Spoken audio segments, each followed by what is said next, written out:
All statements and opinions expressed by guests of the Adult in the Room podcast are strictly their own and do not necessarily reflect the beliefs or opinions of the host, producers, or advertisers. All interviews are presented in their most complete possible form in the interests of free speech. No statements should be interpreted as financial, legal, or medical advice. Listener and viewer discretion are strongly advised.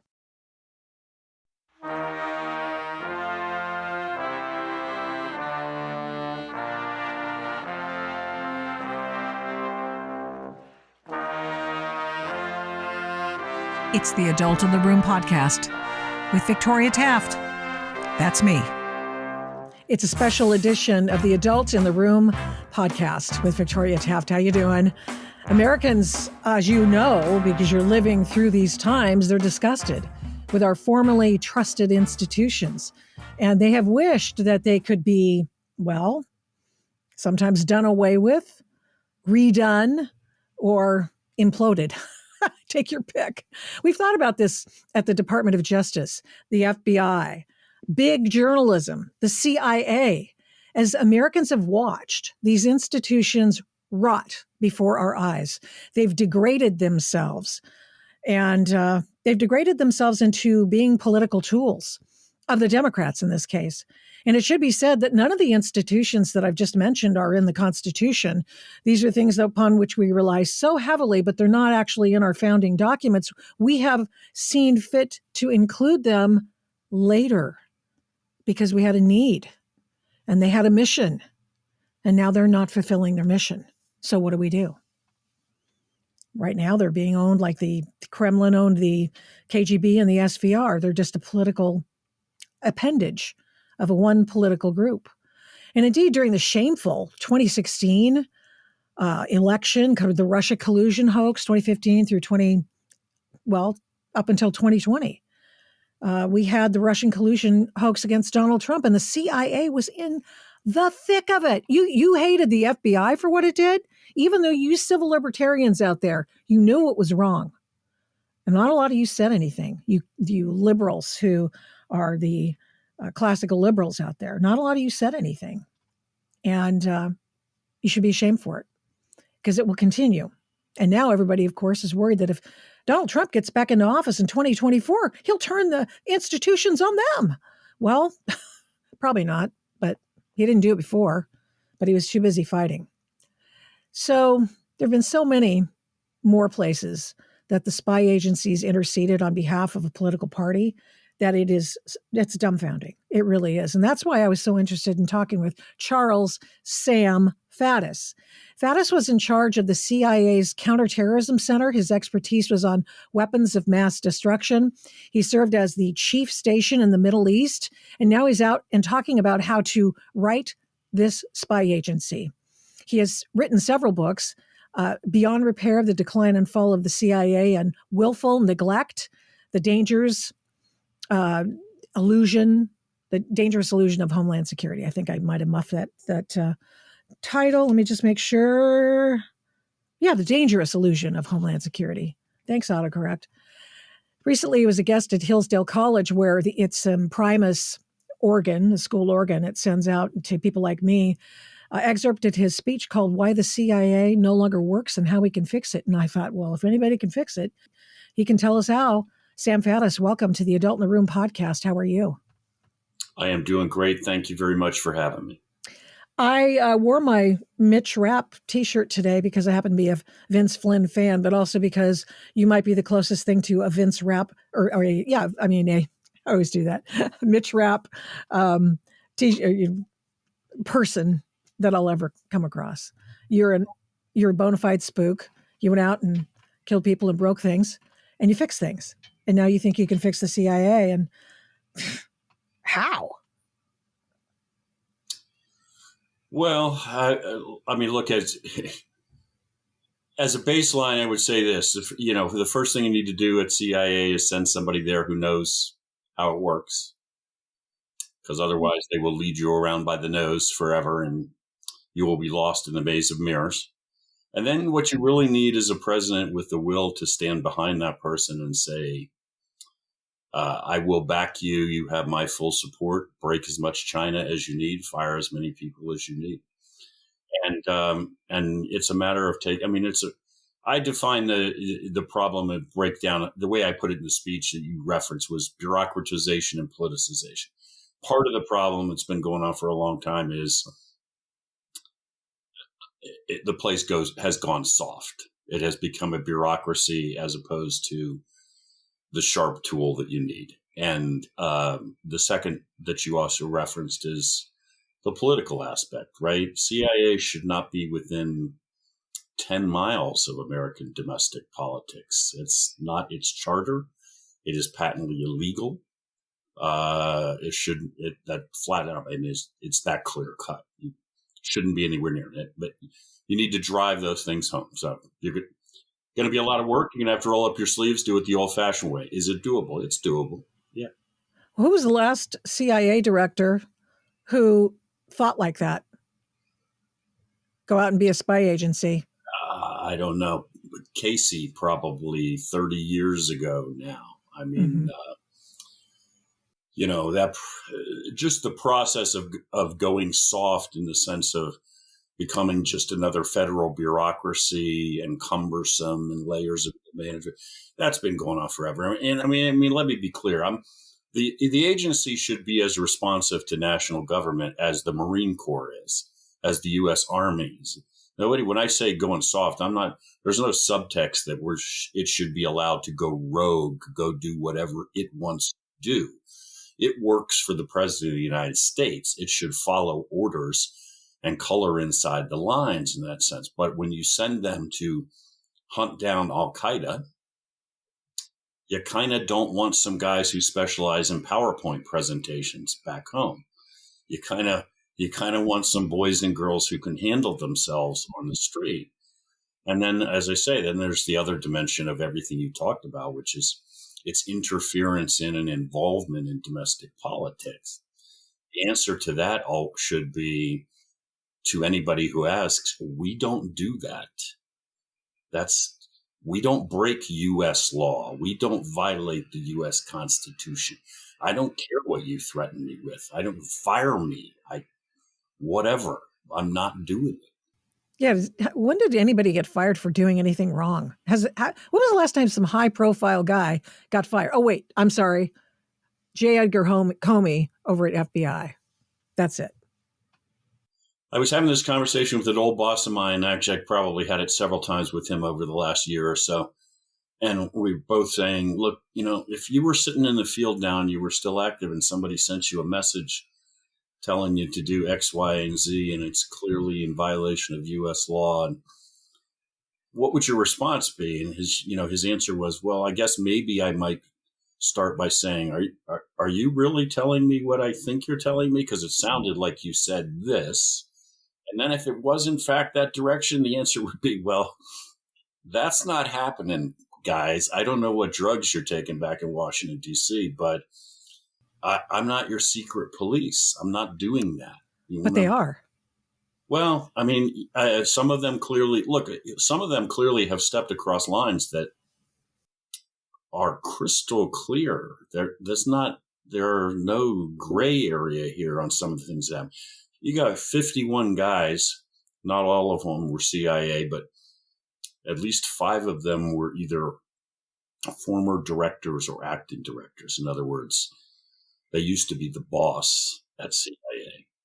At least 5 of them that I can think of off the top of my head that signed on to the infamous letter saying Hunter Biden's laptop is Russian disinformation, saying in effect it's a fake, it's a forgery, pay no attention, nothing to see.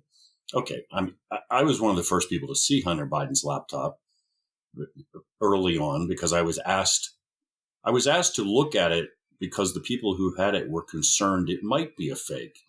And they did not want to run with a story if they were being played. And so they brought me in. No bias. Tell me what you think. If it's a fake, tell me. Crystal clear from 5 minutes into it. It's impossible to fake this.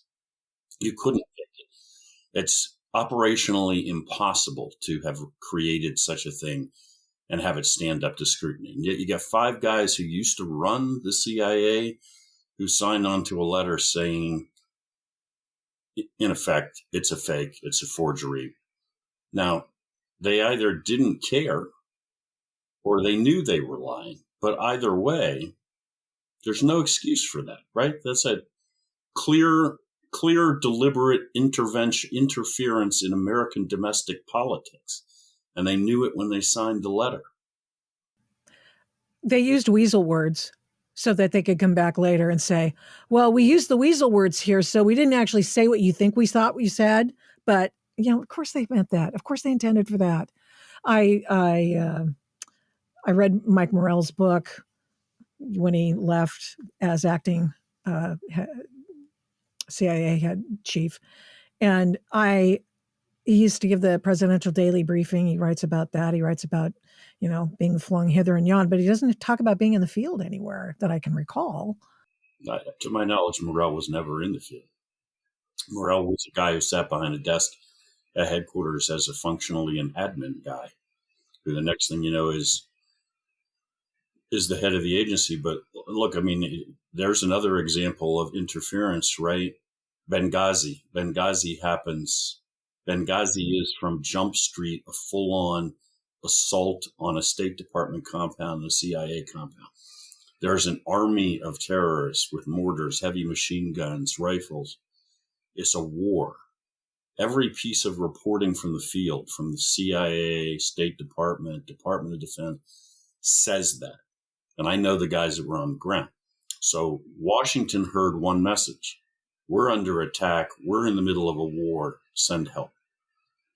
The next thing you know, Susan Rice is running around saying this was a peaceful demonstration that got out of hand. And when it blew up and they got called on it, the Obama administration, who shows up? Mike Morell shows up. And he says, my bad. My analysts produced faulty analysis. And that's what the White House relied upon. It's not their fault. It's mine. That's a lie. CIA analysts sitting in Langley did not read a mountain of traffic about mortar attacks, rocket attacks, and write a piece of analysis that said, we think this was a peaceful demonstration. And nobody ever produced that analysis. Why did he do it? He took a bullet for Hillary. He took a bullet for Obama because I'm sure Hillary said, you will be the director or you'll be the national security advisor. Too bad for him. She lost and he didn't get his job, but then they parked him in a 6-figure-a-year job at a Democratic think tank in Washington, D.C. as a consolation prize. No, I didn't remember the name, but it's one you've never heard, but it doesn't matter. I'm sure that I would suspect Morell never shows up to the office. He just pockets $600,000 a year or whatever because he covered them. That all 51 intelligence officials, these experts, also were done. They were asked to sign this at the behest of Tony Blinken, who's now the Secretary of State. And the same players from the Obama administration and Hillary's close friends now were with the Biden administration. And I have to ask, is there anything that Biden's done right? Or does Robert Gates, he hasn't made any good foreign policy decisions in the last 40 years, string of bad decisions continue to this day? If you can find a decision where Joe Biden has made that was to the benefit of the United States of America since he sat down the Oval Office, you're doing better than I am. I think if you did one of those old school decision trees, like where yes, no kind of thing, at every decision, honestly, not only is it to the detriment of the United States of America, but probably to the benefit of Beijing at every single juncture since the man entered the Oval Office. Does this have to do with the decisions made about Iran and paying off Iran for some inexplicable reason? And for example, and getting out of Afghanistan. I mean, these things made no sense to me. The way in which we got out of Afghanistan was just shameful, and it just tanked the morale of the people who'd spent years there. It was an atrocity, and I could say more. but I think you understand what I mean. I mean, what was that about? What is the rapprochement with Iran about? Yeah, well, I mean, I think you put your finger on something really important here, which is we've never had an administration that was this catastrophic. This is not just. I mean, a lot of the press does its best to prevent the American people from fully understanding what's happening. But what's happening is threatening directly to the national security of the United States. It's on such a scale that we're in danger as a country. So you're kind of left with two choices, aren't you? You can either say this is the most staggeringly incompetent administration in American history, and they just somehow happen to get it wrong every single time, when you would think the law of averages would say every once in a while they'd do something right. Or you can begin to contemplate something that's almost unthinkable, would have been one day, once upon a time, which is that you're talking about people who aren't really acting in our interest. That talk about Iran. I mean, there are a lot of people at senior positions in this administration who I think actually think we're the bad guys in the confrontation with Iran. And look, I've worked with a lot of Iranians over the years. I've got nothing but respect for Iranians, Persian culture, history, the greatness of that country. The Ayatollahs that are in charge are psychopaths, and they are brutalizing their own people, and they're a threat to world peace and a danger to us all. And the idea that you think those are the guys who are on the right side of history is really terrifying. So, but when you do that, yeah, you give them billions of dollars. We created a terrorist superstate in Afghanistan. All the usual suspects are back in Afghanistan. Al-Qaeda. They once again have a platform from which to operate. They have $84 billion worth of our hardware. The United Nations sends every 2 weeks $80 million to the Taliban. Every 2 weeks? Every 2 weeks, $80 million that the UN sends. We pay the lion's share of that. So even as the Taliban is giving safe haven to Al-Qaeda and supporting the Pakistani Taliban and trying to overthrow the Pakistani government, we're pumping money. We've pumped in something like $6 billion since we left. And the way they color this is they say it's going for humanitarian purposes. Now, what staggers me is that you can say that with a straight face. That's the part that's stunning to me. Because you're handing this money to terrorists. I mean, you're handing this money to the Haqqanis, who actually are still on our most wanted list with prices on their head. But we never got rid of the Haqqani family. We never got rid of that group. And you trust the word of Siraj Haqqani as to how he's going to. You think he's using that money for baby formula? Is that what I just heard you tell me? I mean, come on, man. Stop. It's breathtaking that you have the chutzpah to tell me that lie. That's what's breathtaking. You also say that the Wuhan virus, I mean, this all of these issues that we've been talking about, these colossal failures on the part of the Biden administration, are, you also look through the lens of the CIA and what a spook worth his or her salt would do about that. And the Wuhan virus, nobody's home. 9/11, no one was home. So talk a little bit about some of the massive failures that could have been reconciled and rectified, rather, that had we been a more muscular organization that paid more attention to tradecraft and spies than in political machinations in the United States. Yeah, well, this is the thing is, I hear from people sometimes now that, this idea that we should abolish the CIA. I get where they're coming from. All right. You can't have a foreign intelligence collection apparatus, which is what CIA is, that decides it gets to decide who gets to be president of the United States. Yeah, it's frightening. That ought to be a pretty hard and fast rule. But the fact of the matter is we need a collection. I mean, the world gets more dangerous all the time. And as technology increases, weapons of mass destruction and so forth, the margin for error decreases, right? I mean, yeah, but you run out of chances. Yeah, you need that warning, right? I mean, you can stand up. I don't want to write a primer for anybody, but as a guy who did a lot of weapons of mass destruction work, I mean, you can set up a biolab to produce stuff that you need to kill a lot of people and operate out of an apartment with stuff that you can order off the internet. And what you really need is some competent lab techs. In other words, it's not super secret science. There's only one guy in the world with a big brain who knows how to do this. So you really need a very, very hard, competent organization. Again, hard in the sense of professional, disciplined, capable of taking the fight to the enemy. And because if you don't, well, I mean, look, you brought up Wuhan. Okay, so Wuhan is the site of a BSL-4 lab. It's the only BSL-4 lab in China. That means biological safety level 4. That's the top level. So what that means in shorthand is that's the place with all the safeguards to play with the most dangerous organisms. There's one of them in China. It's in Wuhan. The Chinese have never really walked away from biological warfare.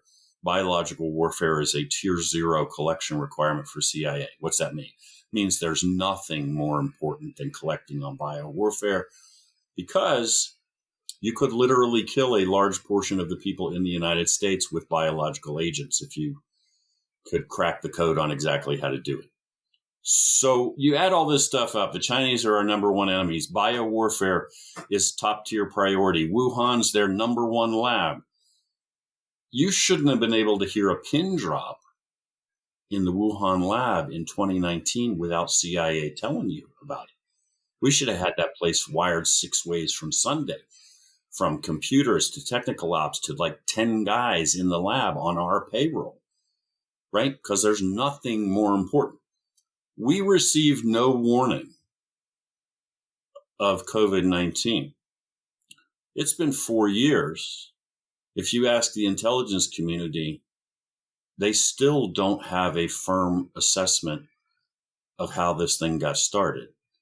So what's that tell you? It tells you we didn't have any sources in Wuhan in 2019. And it tells you that apparently we still don't have any sources inside Wuhan 4 years later. Now, why does the Central Intelligence Agency exist? Right? It's not to provide generic think tank analysis. It's to go steal the crown jewels, right? That's your friggin' job, man. Recruit some Chinese scientists inside that lab. By the way, they send about 50,000 scientists here every year who are all over the United States. So you don't have to crawl around trying to recruit them in Wuhan. You could recruit them here before they go home, you know, where they're all completely accessible to you and not being supervised by the Chinese. Anyway, the bottom line is it's your job. And it's really important that we know. And we could go on down a long list of targets, right? But that's what CIA is supposed to be doing. Yeah. Do you think that the CIA is held in thrall of the political aspect of Joe Biden's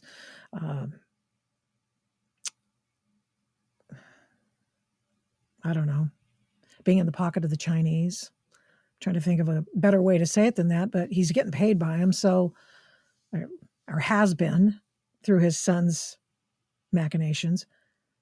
Do you think that they go easy on China because of Joe? Well, look, first of all, I think we ought to just say out loud what is obvious in regard to Joe. The best estimate I've seen is that the Bidens took something like $31 million, and I'm not sure that that's not a lowball figure, from not just the Chinese, right? And let's be clear, this is not about the Chinese people. They took that from Chinese intelligence, from guys directly, Chinese spies, folks that are part of their apparatus. And what do? Their job is to engage in what they call elite capture. That's their term. They buy important people in target countries and make them do what they want them to do.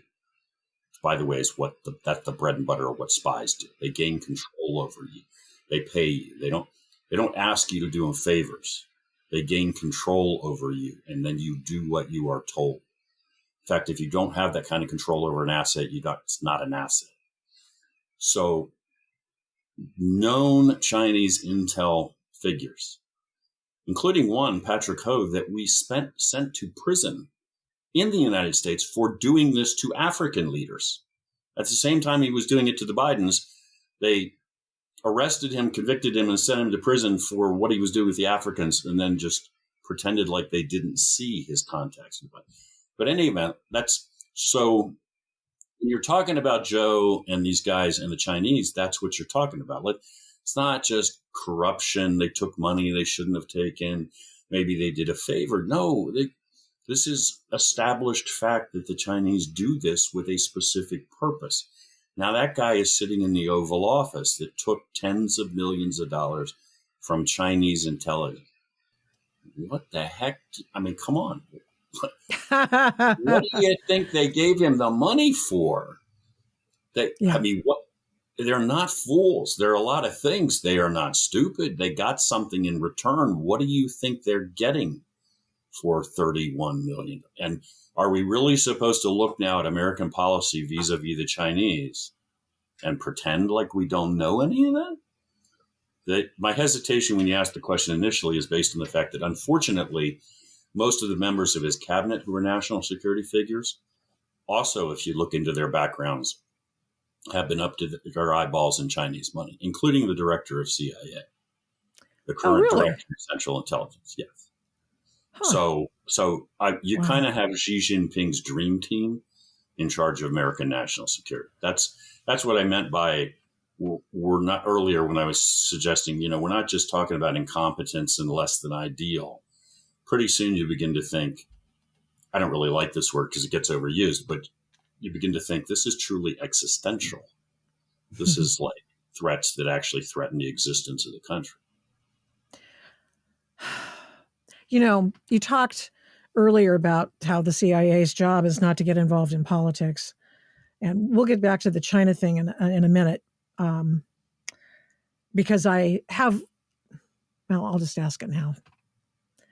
Do you think that the way out of scrutiny for Hunter Biden and his dad is to, at some point in time, declare Hunter Biden as a CIA asset, and that's why nobody's bothered to go after him? I mean, that sounds a little airy-fairy, but I mean, I was reading over some information and I thought, I bet you that, I mean, what else, how else can he get out of this? Oh, except he was he's a CIA asset. He was an intelligence asset. And we were, I don't know. Does that sound crazy? There are so many things that I know now to be true that if you'd asked me about 5 years ago, I would have said that's the plot of a bad novel. that it's hard for me to say that anything's out of the question these days.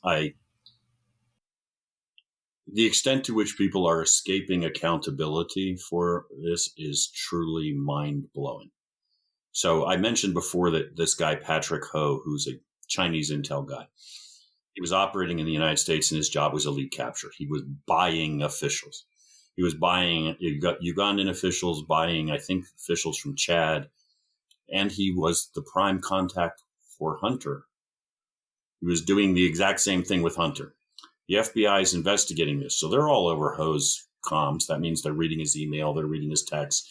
They've probably wired his house for sound. They've got physical surveillance teams following him. So they see what he's doing with the Ugandans and so forth. But they also obviously see everything he's doing with Hunter because they're reading his end of the communications. Okay. Charlie McGonigal was the head of counterintelligence for New York field office, which makes him basically FBI's number one spy hunter in America. So McGonigal is running this investigation. He's closing in on Ho. They arrest Ho. McGonigal is bribed by the same Chinese intel folks that he was investigating. He took I think, $250,000 bribe from them. Like, it's not conspiracy theory. McGonigal pled guilty to all of this. Mm-hmm. This is done. I think I'd forgotten about that. Okay, so McGonigal, crazy. Again, Sam didn't make this up. McGonigal pled to this. He named the guy he met with. We know who he is, that he took the money. It's a bad dream. And And all of a sudden, the FBI investigation that has acquired all this information on the Bidens goes dead in the water. Okay. Now, you can explain that by the fact that McGonigal got bribed, and presumably that's what he got paid to do. But the FBI knows all this now. Like everything I just said to you, they know. They know McGonigal took a bribe and he shut this down. But has anybody picked up the investigation? Did anybody then say, hey, wait a second, the Chinese paid him off to shut this down. Maybe we should go figure out what it was he was digging into? Like maybe that was Hunter and Joe Biden, and that's why they bribed him.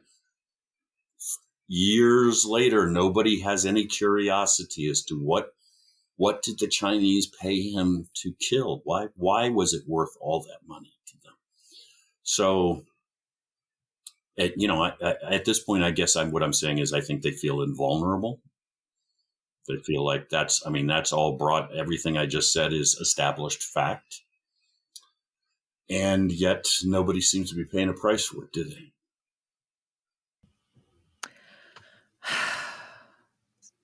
You talked about how the CIA is not supposed to be involved in domestic politics, and yet people would say, well, the fact of the matter is that during Watergate, they were running down the call girl operation, and they let the Oval Office hang, because they didn't want to be seen as pulling ops inside the United States. So they let Nixon take the fall for him. I mean, I'm giving it shorthand, but there you are. Then there's the Kennedy assassination that everyone swears the CIA had involvement in. How do you respond to those questions? You've been in the CIA. You had been in for quite a number of years, 20 years, spent a lot of time there after your military service. You seem like a stand-up guy. You left because you thought this was a nowhere position because they'd gotten so politically out of control. So what do you think about these things? Yeah, well, to take the last point, I left. I left because I made a decision that I was not going to be able to change it from inside. That would be my shorthand explanation. I left having been offered promotion and onward assignment, and they asked me to pick up my retirement papers. And I would be dishonest if I said I didn't think about picking them up and staying because I loved the job. But in the end, I made the call that, no, look, if I thought I could fix all this from inside, I would stay inside and I would fix it. It's not fixable from the inside. No pretense that the CIA has not done things previously it should not do. That doesn't equal everything that everybody claims that the CIA did is fact. So JFK. I am unaware of any information that suggests that I deem credible that says the CIA killed JFK or had any intention of killing JFK. Now, the CIA, you don't join CIA and you fire up your computer and you read every message on every operation that's going on worldwide. All intelligence organizations operate on the principle of compartmentation. I see what I need to see and I know what I need to know. So, it would be highly unlikely, were there a special operation that involved killing the president of the United States, that Sam would have just been able to access that on his computer. So I'm not naive here. I'm just saying I don't know of any evidence of any kind that supports that. The other thing I would say, again, this is that I have run into an amazing number of individuals since I retired who claim to have done things at the Central Intelligence Agency that I know for sure they never did. Guys who worked in the cafeteria who now represent were assassins. By the way, a term I never heard used in the Central Intelligence Agency. All sorts of guys I ran into a guy one time who talked to me about the aliens that are trapped at Los Alamos under the mountain and wanted to know if I'd ever been a part of that project. I had to tell him no, I didn't. Unaware of the aliens. So, this is not to dismiss serious things. That's not where I'm going with this. I'm just saying, got a lot of people running around now claiming to know things and saying they know things. And that ain't always so. Mm-hmm. Mm-hmm. Some of them are crazy. Some of them have figured out a way to make money. Some of them just enjoy the fame. What about the Watergate aspect? The fact that they were they had a mole in the Oval Office practically. I mean, he was just They one apparently had a spy inside the White House, or at least somebody, Yeah. They had a source of some kind. I don't want to get lost in CIA specific technical. He was a CIA dude. He was and they sheep dipped through some, I don't know. As I understand, PR agency. so and obviously that's not within CIA's chart. As I understand it, the CIA director Helms, who was definitely no choir boy, was actually asked by Nixon to declare the whole Watergate thing a CIA op, and so that Nixon could say, this was a rogue CIA op and I'm clean. And Helms said, I won't do that, and refused to cover the president of the United States and let him go down. Now, you could read that a whole bunch of different ways, and it probably is a mix of motivations. You could say he was a patriot and he was standing up and wouldn't abide it. You could say he was a guy taking an opportunity to stick a knife in a president he didn't like. Probably the second is more likely, but in any event, that's my understanding. I wasn't in the meeting, so I don't know. It definitely was a conversation between the president and Director Helms about the Watergate operation. Interesting. The WMD issue in Iraq, I mean, you were there. You are the one who prepared the battlefield. You aren't, now people say, oh, come on, Victoria. No, you were the guy. So tell me about, were you looking for WMD? Was that ever a pretext for which to go into Iraq? Talk to me about what you did and what your mission was. Right. So I was the leader of the first team that went into Iraq in advance of the invasion of Iraq. So we went in late spring 2002. I don't remember the exact date. So we were in there, 10 months before the war, something like that. We were supposed to go in February, I think, February of 2002. So what's our job? Our job, initially there's 8 of us. Eventually we're, I don't know, maybe 50 guys in my team eventually. So what's our job? Our job is you use the exact terminology we would use, prepare the battlefield. So that everything that the American government wants done in advance of what was then supposed to be a conventional invasion from the north. American troops were supposed to come through Turkey. Ultimately, the Turks wouldn't let them transit, so it didn't ever go down the way it was supposed to, but that was the plan. So that's like this whole boatload of requirements. Collecting on Islamic extremists that had pitched up there that were working with chemical and biological weapons. This has nothing to do with Saddam. This just has to do with the chaos in the north. Collecting on the Iraqi military, trying to convince Iraqi military officers and government officials to come over to our side.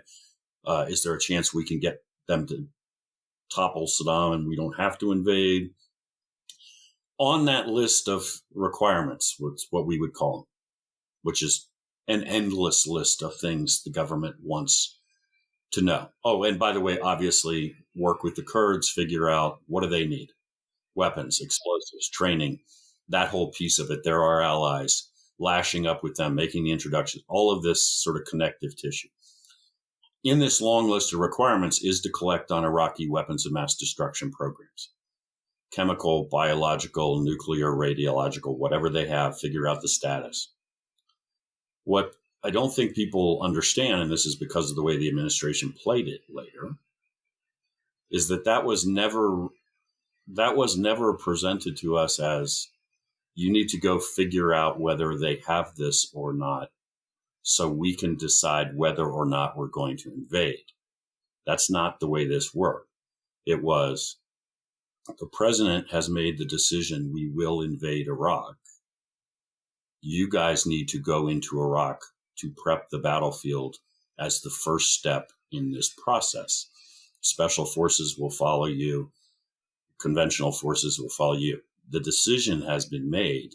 We are invading Iraq. In fact, originally that invasion was supposed to happen like it was supposed to happen 6 to 9 months at least earlier than it did. Done. So I was never told as team leader, go collect on this because we got to decide whether we're going to invade. We are going to invade. Yes, we want you to collect on this, but in addition to 50,000 other things. Yeah. What'd you find on WMD? We never found any evidence. Oh, wow. We never told the White House anything remotely like what the White House represented to the American people. Let me start with that because I don't want to feel like I'm beating around the bush here. We never told them that there are these programs in existence. Now, what makes this a little ambiguous? Saddam had previously had a chemical weapons program. In fact, Saddam used chemical weapons very extensively against the Kurds and the Iranians. He killed horrifying numbers of Kurds, destroyed entire towns with chemical weapons. So the Iraqis were known to have had a chemical weapons program. So the question is he telling the truth when he says he's walked away from it? And this is where it really gets twisted. So Saddam walks away from his chemical program because he actually is afraid we're going to come after him. But he also knows he lives in a tough neighborhood, and therefore, if anybody ever actually believes he's telling the truth amongst his neighbors, they might come for him. So at the same time he's telling us the truth, he's lying to his own people, telling them he still has chemical weapons. So, for instance, I debriefed a 3-star Iraqi general once who was working for us. This is during the war. I said, "Are there chemical weapons at your base?" He said, "Yeah." So where are they? He said, "They're in these bunkers. I can look at the imagery from the satellite. The bunkers exist." I said, "What kind of agents are in there?" "Nerve gas, yada, yada, mustard gas." "When was the last time you looked at them, General? How do you know they're still in the bunker?" Because I can't go in that bunker. It's under the control of the Republican Guard, which is a special unit. So the bottom line is you believe they're still in the bunker, but you can't actually tell me they're still in the bunker. You don't actually really know that they're still in the bunker. You just think they are. In any event, what did we tell them? We never told them we found any evidence of an active chemical program. We never told Washington we found evidence of an active bio program. We sure as hell did not tell them we had any evidence of an active nuclear program. Never sent any of those things. In fact, when I heard Colin Powell on a pirated TV signal from Iraq giving his speech to the United Nations, we had a large portion of the team sitting in the team house watching that. And all of us were looking at each other thinking, we're the only guys in Iraq. Ain't nobody else here. And we didn't tell them any of those things. So where would they get this intelligence from? Who's talking to them that would tell them these things? Because first I ever heard of any of that. Very bizarre. Why did they send you there? And how did you get together your team and from where did you pick those? Well, they sent me there because I was stupid enough to volunteer. In fact, I actually, it's the story of my life. No, I heard they were putting together a team, and I had spent a lot of time working with the Kurds and spent a lot of time in that specific area of the world, meaning Turkey, Kurdistan, all of that area. And I thought, look, this is my job, and we're getting ready to send guys in harm's way. And I know that area as well or better than anybody else. So you're not going to find a better team leader. So I'm not going to sit here at a desk while you do this. Then we just started, one of the strengths of CIA is it has no structure, and so it can morph into anything it wants to morph into. One of the weaknesses of CIA is it has no structure. So when you end up in a situation like this, you end up kind of grab bagging a team. So, Was this before the paramilitary portion of the CIA was born, or because No. I know that you grew? Oh, okay. How long has that always been in the CIA? And I just didn't know about it until Afghanistan. So, what what they used to call anyway, Special Activities Division, which is sort of a ground branch and air branch and maritime branch guys that has been around in some form or another for a long time. And there were a bunch of those guys on our team, but we pulled guys from a lot of different places. I mean, mostly I just wanted guys that weren't all guys, men and women, who knew what they were doing, who are competent, but are also really level-headed and stable. I mean, there's a lot of frustration and a lot of ambiguity in operations like that. You hear these expressions like shades of gray and maze of mirrors. I mean, you in CIA, when you're running operations like that, you don't get like, here's a deck of cards, here's all the variables, everything's crystal clear. What do you want to do? It's never like that. It's always, here's some clues, make your best call. Is this guy lying to you? Is he not lying to you? That kind of stuff. And you need very competent people. And they have to be steady, I guess is the way I would put it. They can't be drama queens. They can't get too overexcited. They can't get too depressed. They gotta expect that something's going to go horribly wrong. And then they're going to have to get up the next day or 5 minutes later, they're going to have to suit up and they're going to have to do something. That's the job, whatever it takes. So, more than anything else, you just need that kind of stability, that kind of solid foundation. So you had all these badass people whom you've collected. You're preparing the battlefield. But for what reason? I mean, clearly they were going to go in and take out Saddam.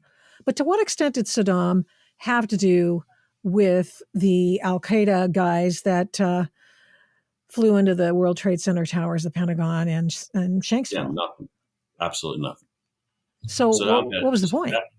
Saddam had absolutely nothing to do with Al-Qaeda, 9/11, anything like that. Yeah, well, how the White House made the decision initially that we're going to go from invading Afghanistan to our next target is we're invading Iraq, that's probably at some point a common answer. I can't give you an answer on that. All I know is that decision was made, and that decision was made by, I became formally team leader in February of 2002. I think that's right, circa that time frame. So by that point, I was the team leader and I'm standing up a team. And then while we're waiting to get in country, series of delays, we're training. And you just talked about, you're grabbing these people and you're pulling them together, and that's great. But they're not a team. They're not a unit. They haven't worked together. So it takes some time to get them up to speed. And it also takes some time to get, not all of them have worked in the kind of environment we were going into. But it's a very good question. Why is Saddam the next target? And the WMD thing, I think, becomes the raison d'etre. It becomes, when the White House finally gets to the point where they're getting close to pulling the trigger on this, my analysis, they get to the point politically where they're thinking, we got to justify this to the American people. We got to answer basically the question that you just asked. And we don't have any evidence that this guy was connected to 9/11 because he wasn't connected to 9/11. So why now? And yes, he's a sadist and a monster, and I don't lose any sleep over Saddam being dead. But why now? Why do we have to actually go invade Iraq? And that all of a sudden WMD becomes the hook, the pretext. You're going to say, if we don't do this, he could launch a WMD attack in the United States. I'm sorry, we don't have any intelligence at all that suggests that is a current threat. So I did understand that after months and years afterwards, that there was some cross-pollination between Iranians and people inside Iraq who gave the 9/11 hijackers comfort, places to stay, and transit over Iraqi territory. Is that not true? I don't know that it's true for the 9/11 people. If that's true, I don't know that. It is definitely true that Al-Qaeda personnel have transited Iran. And it is definitely true that Al-Qaeda personnel have, I was going to say, been based out of Iran. It's unclear in some cases to what extent they're operating from there or to what extent they're almost under house arrest there. But they've been given when I say house arrest, they're not being oppressed in any way. It's just sort of like, maybe a better way to put it is safe haven. Yeah. They, not Well, they're Sunnis, right? And right. Iran's Shia. When we went into Iraq in the summer of 2002, and we were setting up the first 8 guys, there were a whole bunch of Al-Qaeda guys and other associated extremists that were down in the border area of Iraq and Iran, in the area controlled by the Kurds. So this whole northern strip of Iraq at that point was basically an autonomous Kurdish zone, because we had a no-fly zone. So ever since the first Gulf War, it was almost like a separate country, actually multiple countries. And so you have lawless areas where there's sort of no government in some places. And in some of those areas, there were Islamic extremists, and there were a number of Al-Qaeda personnel who had fled Afghanistan, because by this point we had invaded, crossed all the way across Iran, and ended up in what technically was Iraq, but not under Saddam's control. And they were playing with chemical and biological weapons. So one of the things we did first was go there and get chapter and verse on those guys and find out, how far along are you? We captured a bunch of those guys. Anyway, we dealt with that threat. But to get there, to get to Iraq from Afghanistan, to your point, all those Al-Qaeda personnel had to cross Iran. They did not do that by hiding from the Iranians. That's not how that happened. The Iranians allowed them to cross, helped them cross. And then in both Iraq as well as Afghanistan, we began a process of mission creep, the likes of which I don't think we've ever seen before in American history. Yeah, look, I'm very happy you brought that up, because look, the horror of what happens in Iraq, I mean, this parallels in many ways Afghanistan, just like you said, is after all of the things that go wrong, Saddam is gone. The government has toppled. Pretty much, we install a new government, then we'll allow the Iraqis to begin a long process of wherever they're going to go, and we're done, right? We have achieved victory despite ourselves, as we often do. And then the first thing that happens is Paul Bremer shows up. I was just going to say, Paul Bremer shows up. Paul Bremer shows We're up in and charge. says, if you were ever in the Ba'ath Party, you can't hold a government job. So the Ba'ath Party being Saddam Hussein's party. Okay, well, if you read a book about Iraq for 5 seconds, you would know that in order to have a government job, you had to become a member of the Ba'ath Party. It didn't matter if you liked Saddam or not. So, Paul, you just fired the fire department, the cops, the guy who runs the electrical plant, the transportation. You fired the entire Iraqi government, Paul. Who's turning the lights on tomorrow? Who's going to respond to a robbery? And then he disbanded basically the entire Iraqi military and all of their security services. In a country where the Shia and the Sunnis have been trying to kill each other for 1,500 years. So that's the functional equivalent of, you got a pressure cooker and the heat's on and you just took the lid off, Paul. You know, if you spent like literally 2 minutes reading a book about Iraq or asked anybody any questions, they would have said, if you're going to do that, this country is going up in flames, which of course it did. It went up in flames instantly. In fact, I heard that announcement on the television. I was there working and the television's playing in the background. I think I was out in the break room. And the first thing I said was, that's how bad the press is. That can't possibly be true. And then I walked back into my office and read a message and thought, oh my God, we did that thing. And by the way, all of those, the entire Iraqi military by that point had gone home, and they all took their guns with them. Yeah. We didn't kill them all. They just went home and they took all their ammo and guns. And now you not only did all that, but all of that implies that you just cut off their paychecks too. So none of those guys have a job. None of them have an income, and they all have guns and they all hate you. Yeah. Grotesque. Your belief is that through looking back at all of these disasters, that the CIA should, first of all, get better intelligence. And the only way to do that is to have human intelligence and humans, literal people, Right. insinuated and embedded in like a tick in some of these places. Yes. Why don't they do that?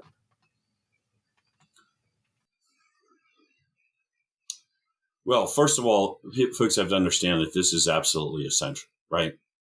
World War II, the Germans lined up something like 2/3 of the German army on the Russian border and then staged a surprise attack on the Russians. Now, just think about that. I'm sorry, because that's a lot of guys and a lot of tanks and a lot of noise. And like, it's not like the Russians couldn't see them, because the Russians did not, in fact, have the critical sources they needed to tell them what Hitler's intent was. And they bought off on his story that he was preparing to invade England and staging war games out of the reach of British aircraft. Now, to what extent that's self-delusion on the part of Stalin, yada, yada, we could talk about that. But the bottom line is they didn't have the intelligence to tell them, and this is critical. It happens all the friggin' time. So all the satellites in the world and the eavesdropping will not fill that most critical gap. Why don't they do it? It's hard.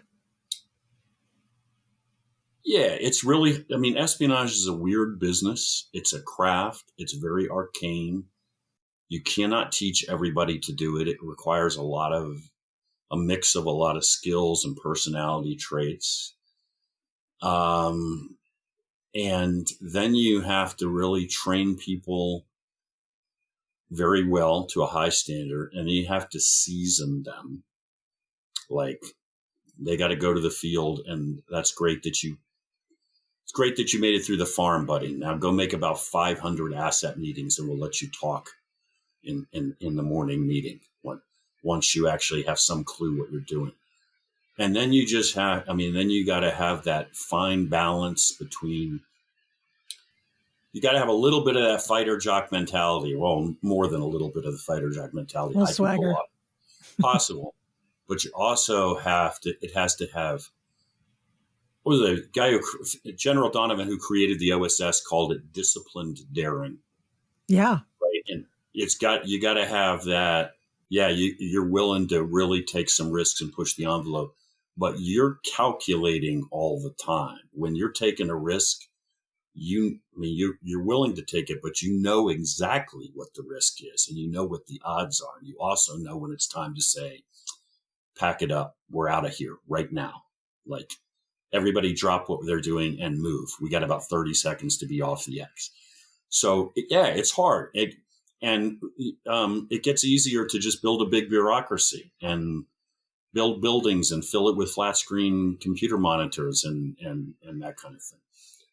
And unfortunately, CIA started down the road a long time ago of promoting people not based on what they were doing in the field, but based on office politics and things like that. So over time, you have fewer and fewer folks in charge who have been there, right, and done that at 3:00 in the morning on the street and understand it. So we have to get back there. I mean, kind of like if you imagine the United States Marine Corps and you looked at it and you just thought, these guys have lost their edge. They don't. What would your prescription be? It would be like, you guys got to get back to doing what you're supposed to do. Mm-hmm. Got to get your edge back. That's where CIA is. And what did we do after post 9/11? We set up a new, huge bureaucracy that now oversees all the other spy agencies. Yes, ma'am. You're 100% right. I mean, the Director of National Intelligence, the worst possible thing. We did not need another layer of bureaucrats on top of layers of bureaucrats. What we probably needed to do was not only not do that, but take about 1/3 of the people at his CIA headquarters and send them to the field. That's what we probably needed to do. Boot them out. And we were talking earlier about accountability. The CIA exists basically in reaction to Pearl Harbor. The idea is we're never going to suffer a surprise attack again. So I'm pretty sure that's what 9/11 is. You failed in your fundamental mission. Now, how many guys in senior positions lost their job at CIA the day after 9/11? The answer is none. None of them. And I know so many people, including my wife, who's also a CIA officer retired, who proposed operation after operation against bin Laden over the course of several years, designed to prevent this from ever happening. And every one of them was turned down, shut down for one reason or another. No, we're going to go in and destroy his operations in Sudan. No, we're going to go kill him in Tarnak Farms in 1998. No, we're going to go kidnap him in Tarnak Farms in 1998. No. Every one of the guys who made those calls should have lost their job. And that's after he declared war on the United States. After he'd blown up 2 embassies. And then he, subsequent to that, almost sank the USS Cole. That's and right. Still, we didn't take the gloves off. That's I recruited a guy in Al-Qaeda in 97, I think. I was forced to terminate him, shut off. Terminate is not euphemism for killing him. I was forced to break off contact with him a few months later because he was a citizen of a friendly Middle Eastern country, and we were more worried about offending them if we got caught than having a source inside Al-Qaeda. The day after 9/11, I kid you not, I was sitting at headquarters. Guys from Counter-Terrorism Center came to me and said, "Do you know where he is now?" They had pulled up the file. And I'm like, I don't know what you guys are smoking. I have no idea. First of all, I fired him, so I suspect he went back to work for the enemy and he's out there trying to kill us. But are you kidding me? It's a counterterrorism operation. He never knew my true name. You think we exchanged Christmas cards? What? How on earth would I keep track of this guy? If we'd been running him all this time, maybe we wouldn't have had a bunch of planes just fly into buildings. So you had him in 1997. This is 4 years after the first World Trade Center bombing that they tried to do with a car bomb in the parking garage. And that he was on his way to East Africa to set up their structure in East Africa. This is before 2 of our embassies were attacked in East Africa. No, that's what I mean. But I mean, we already knew about bin Laden. Yeah, we were in on the ground floor in advance of both of those attacks, and then we shut down the operation.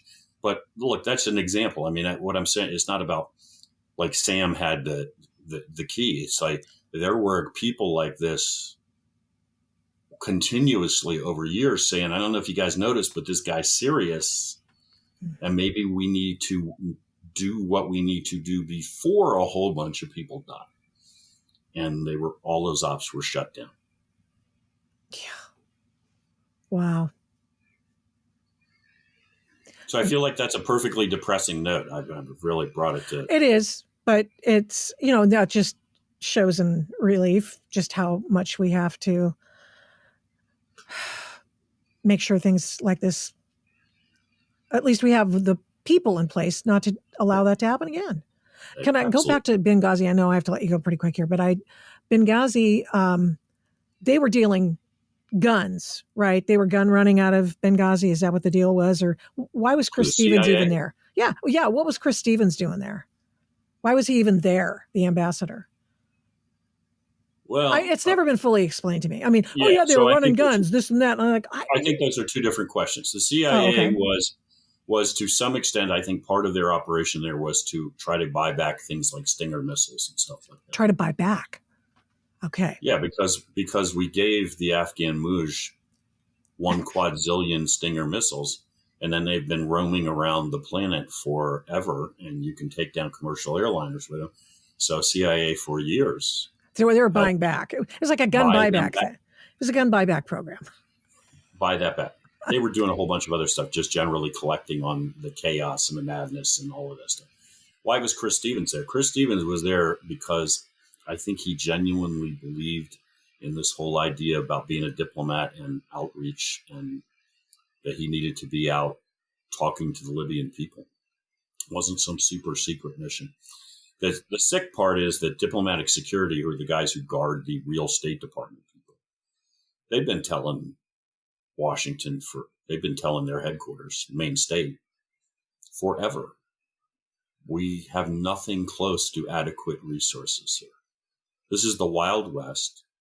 There are Islamic terrorist groups here that are basically Islamic terrorist armies, huge militia with all sorts of heavy weaponry that operate. These guys can put hundreds, if not thousands of people out. This is not a couple of guys.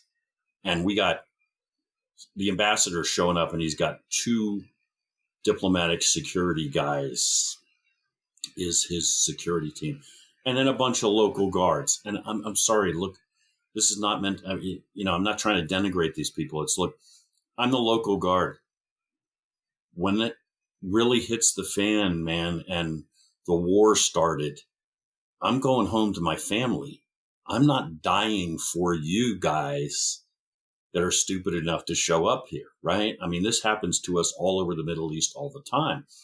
The first shots fire an attack on a diplomatic compound, your local guard force boogies, they take off. If you think those guys are going to fight to the death for you, you're crazy. And why should they? What, you're paying me? I got a wife and kids, man. I'll find another job tomorrow, but not if I'm dead. On 9/11, by the way. Yeah. This is, Benghazi happened on 9/11. Oh, and then here's Susan Rice telling us it's raining and while she's peeing on my leg. Look, the really twisted part of this, I think, is, the ambassador is killed. No American relief force is ever sent to the CIA compound. The relief force that came from Tripoli, the capital city, consisted of basically CIA guys, DOD guys, every guy at the embassy with military background or training who'd ever been in the military, who kind of knew how to carry a gun, gets on a plane that the CIA acquires from an asset. We call in a favor with a guy. He produces a private plane. We load our ad hoc group of, I used to be in the Army 10 years ago kind of force. And that's who goes and relieves Benghazi. That's who shows up. Now, along with them are some other guys that were active, some active CIA guys and so forth. It's not all long in the tooth guys, but it is very much a pickup basketball team. It's just an ad hoc group of guys who all say, well, nobody else is coming. We're going to get on a plane and go save fellow Americans. And that's how they survive. And then the CIA calls a friendly Islamic militia, presumably pays them a big chunk of cash, and they send those guys in too, while the entire United States military sits and watches. And I don't say that to badmouth them. They're waiting for the commander-in-chief to give the order, and the order never comes. So we watch. The only reason all those guys don't die is because fellow Americans on the ground in Libya decided we're not going to let it out. So did you spin up these guys to go out there? Is that, you were the Middle East guy? No, I didn't spin them up. Where was I? No, I was out by then. Oh, okay. I mean, I was still working with the intelligence community, but I was not working with CIA. Okay. I was just wondering if that, because they get these guys and they're on a plane, and I can recall stories that their plane wasn't allowed to take off. So I'm just wondering if that was a different plane. There was a plane. The Marines had a quick reaction force basically sitting in Rota, Spain. Yeah. And they were the Marines. You understand, you know what the Marines did. The Marines mounted, got ready, grabbed their gear, and were ready to get in the plane and rock and roll. They're there in a heartbeat. Then Hillary Clinton, when it decided it might be too provocative for them to arrive in uniform, and wanted them to change into civilian clothes. I'm not making this up. No, I remember this. Okay. And then they go back and forth through this stupid dance sitting next to a plane, going back and forth between changing uniforms and civilian clothes while Americans are dying in Libya. My God. Because her concern at this point is whether the presence of U.S. military people in uniform will be too offensive. That's what her priority was. Not that people are dying. You know, when you put it that way, I mean, I knew it was bad. I'd forgotten about the changing of the clothes, and then they got grounded, right? They never let them go. They never allowed them to go. So look, I mean, it's Libya. It's the southern shore of the Mediterranean, right? You got American forces in Italy. You got American forces in Greece. You got ships at sea. You got guys in Spain. You've got the whole half the U.S. Army sitting in Germany. This is not, I mean, You had people. you got a lot of people and a lot of assets and a lot of guys who all you had to do was give them the order and boom, they would have been there. Nobody on the military side said, I don't want to go. This is, Imagine. yeah, I mean, we're letting them, it's unconscionable. You're letting Americans die. And then you decide to make it even worse because now you're going to lie about it after you do. Mm-hmm. Yeah. Really twisted. Yeah. And Ty Woods and Glenn Doherty are gone. Look, there are a lot of really good guys. That's you referenced earlier the debacle in Afghanistan.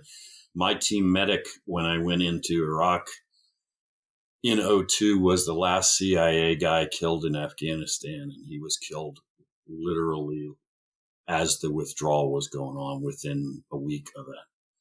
Now, that guy, he was my team medic when we went into Iraq.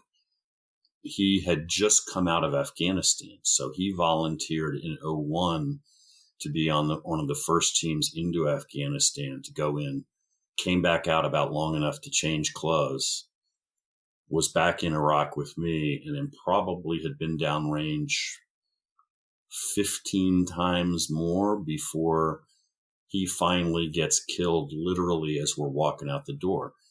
And you were talking about sacrifice, right? Like, how many folks have made that kind of sacrifice? And then you got a guy like Joe who just says, I don't care. We're going to wash it all away, walk away. And continues to do that to this day. I mean, ultimately, look, we'll have to go back. Oh, well, why we gave up Bagram is just... Did you know Mike Spann, the first person to be killed at Tora Bora? I did not know Spann. I worked later with his wife, who was also in the organization, and another one of the guys on my team in Iraq was with Spann at Masar Sharif when he was killed. I mean, he was physically in the yard where they were basically questioning Al-Qaeda prisoners, Taliban prisoners, when the riot started, and Spann was more or less literally torn to pieces by these animals. And the guy, one of the guys that was with me in Iraq, he was there physically, like right next to Spann when all this went down. But barely got out with his own life. And I think very, very, very unfairly was always kicking himself, like somehow he should have been able to prevent this. And you're like, nobody could have prevented this, man. They literally ripped him apart. Horrifying. Oh my God. And you know, that another great guy, right? A Marine officer who then joined CIA and became a case officer, and wife was an outstanding lady and lovely family and all of that, and killed. Man. Well, I got my Mitch Rapp shirt on, and because you're the closest thing I think I'll ever get to an actual Mitch Rapp. And I was going to ask you in closing, because I could go on, I could talk hours with you, and I don't want to ruin my first time with you to take too much of your time. So appreciate the time you've given me, but I do have to ask, have you ever been asked to be a special consultant for either movies, television, or literature? So I have been asked a couple of times to consult or be involved with shows, with projects. And in the end, I walked away from those offers. And why? Because I didn't feel like they were serious. And I mean, let me be clear. My favorite spy show is Burn Notice. You ever watch that show? Oh, really? Yeah. My daughter, that was one of her favorite shows. Completely, absolutely absurd. It has nothing to do with the real business of espionage. And I find it hysterical. So I'm not really somebody who's sitting around, got to watch nothing but dry, depressing stuff all the time. Like, sure. I can get into whatever his name is, the lead guy and his, goofy narrations and Burn Notice and all this stuff, because it's just fun. Uh-huh. But if you're going to represent yourself as doing something serious, and purport to be serious, and we're going to expect people to take it as something serious, well, then let's be serious. And if you start trying to take this off in a direction where it's kind of junk, then I don't really want my name attached to it. I get it. Yeah, I get it. I will say this: the best show for the best movie for the psychology of espionage is Spy Games with Redford and Brad Pitt. You ever watch that movie? I've never seen that movie, and I will now. So toward the end in particular, when they end up in China, it gets a little goofy. But the psychology, it involves Redford being the old hand who teaches Brad Pitt as the new guy how to be a spook. And again, it's the psychology of the game, if you will, and it's a very serious game. I think that's actually a line Redford uses. But the psychology of what he teaches Pitt, of how to think, things like you never tell an unnecessary lie, that are dead on. I don't know who consulted for them, but somebody who'd been in the trade. So I would highly recommend that. What books do you recommend? You could just give a couple of them. I'm sure you could probably recommend a lot of them, but for insight into what it was that you did. Well, Gary Bernson is the guy who took the first team into Afghanistan. And the team was called Jawbreaker. And that's the title of the book, Jawbreaker. I would highly recommend that. Now, that's a little narrow slice because all CIA guys are not invading Afghanistan all the time. Yeah. But that's pretty dead on. Well, it's very dead on. I mean, it was published with the clearance of the organization, so the organization chopped off on it. It's dead on accurate, and it'll. I think one of the things you get from that is everybody's always thinking of the CIA. You must have this. I don't know. You got a spy base disguised as a cloud hovering over Los Angeles. Like something out of the Avengers. Then you get down to Gary, and he's going into Afghanistan. He's the tip of the spear. It's an old Russian helicopter leaking hydraulic fluid, and there's 8 guys on board, and when they get there, they're camping on they're sleeping on the floor in sleeping bags in a mud hut. That's the high speed, low drag operation. So, or going in on horses like the horse soldiers did. They ultimately ended up using horses. Yeah, 100%. Yeah. Yes. Well, it's been a pleasure. Thank you so much for Thank you. Talking with me, Sam Faddis. You've been fascinating, and I hope that at some point we can speak again and that you'll say Absolutely. yes. Happy to. Thank you so much for coming on the Adult in the Room podcast. Thanks for listening to this episode of the Adult in the Room podcast. To keep the programs you like to listen to, please rate this podcast with a fantastic 5 stars on your Apple Podcast app every time you listen, and give me a great review. Plus, of course, subscribe to the podcast. It makes a difference with the big tech algorithm and the big tech oligarchs, and it makes us easier to find. Please get in touch with me on all the big tech stuff. Yeah, we're still there. Using the names Victoria Taft or the Adult in the Room podcast on MeWe, Parler, Minds, Facebook, Twitter, and Instagram. Thanks to 1A Cast for imaging, editing, and production. The fantastic song is Gospel by the March 4th Band of Portland, Oregon. Music for Antifa versus Mike Strickland is Ride or Die by Raps by RC. The Adult in the Room podcast is also a production of Flamingo Road Studios. Remember, head up, heart out, and strive to be the adult in the room. Till next time, mischief managed.